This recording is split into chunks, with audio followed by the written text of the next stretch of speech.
നിങ്ങളാരെങ്കിലും ആനക്കുളത്ത് പോയിട്ടുണ്ടോ? പോയിട്ടില്ലെങ്കിൽ ഉറപ്പായിട്ടും പോകണം. കാടിനെ ഇഷ്ടപ്പെടുന്നവരും ട്രാവലിംഗ് ഇഷ്ടപ്പെടുന്നവരും മൃഗങ്ങളെ ഇഷ്ടപ്പെടുന്നവരും ഉറപ്പായിട്ടും പോകേണ്ട പ്ലേസാണ് ആനക്കുളം. ഞങ്ങളൊരു 6:30-ക്കാണ് ആന ഇറങ്ങുമെന്ന് പറഞ്ഞിട്ടാണ് ഞങ്ങൾ ആ ടൈം വെച്ച് അവിടെ ചെല്ലാൻ നോക്കിയത്. പക്ഷെ ഞങ്ങൾ പോകുന്ന വഴിക്ക് 6:30 കഴിഞ്ഞുകൊണ്ട് വണ്ടികളെല്ലാം തിരിച്ചു വരുമായിരുന്നു. അപ്പോൾ ഞങ്ങൾ വിചാരിച്ചു ഇനി ആന പോയിട്ടുണ്ടാകുമോ, കാടാണ്, രാത്രിയാണ്. പക്ഷേ ഞങ്ങളവിടെ ചെന്നപ്പോൾ ഞങ്ങൾ എത്തിപ്പോയി.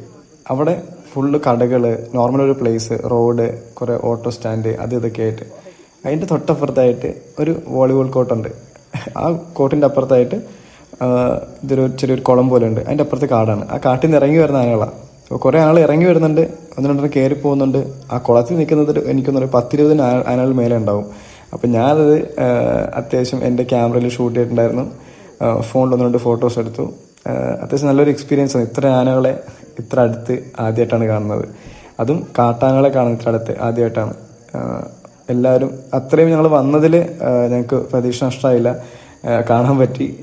പക്ഷെ ഞങ്ങൾ തിരിച്ചു പോയപ്പോൾ, ഞങ്ങൾ കൊച്ചിക്ക് തിരിച്ചു വന്നപ്പോൾ ഒരു 35 കിലോമീറ്റർ ഞങ്ങൾ തിരിച്ച് കറങ്ങി തിരിഞ്ഞാൽ വന്നത്. പക്ഷെ നല്ല ദൂരം ഉണ്ടായിരുന്നു വരാനായിട്ട്. അത് ആകെ ഒറ്റ റോഡുള്ളൂ. ആ റോഡ് അവിടെ എൻഡിങ് ആണ്. പിന്നെ നമ്മൾ തിരിച്ച് എവിടെയെങ്കിലും പോകണമെങ്കിൽ തിരിച്ച് പറങ്ങി പോകണം. ആ ഒരു പ്രശ്നം മാത്രമേ ഉണ്ടാവുള്ളൂ. പക്ഷെ അത്രയും വന്നത് വെറുതെ ആയില്ല, കാണാൻ പറ്റി. ഭയങ്കര ഹാപ്പിയായി. നല്ലൊരു എക്സ്പീരിയൻസ് ആയിരുന്നു.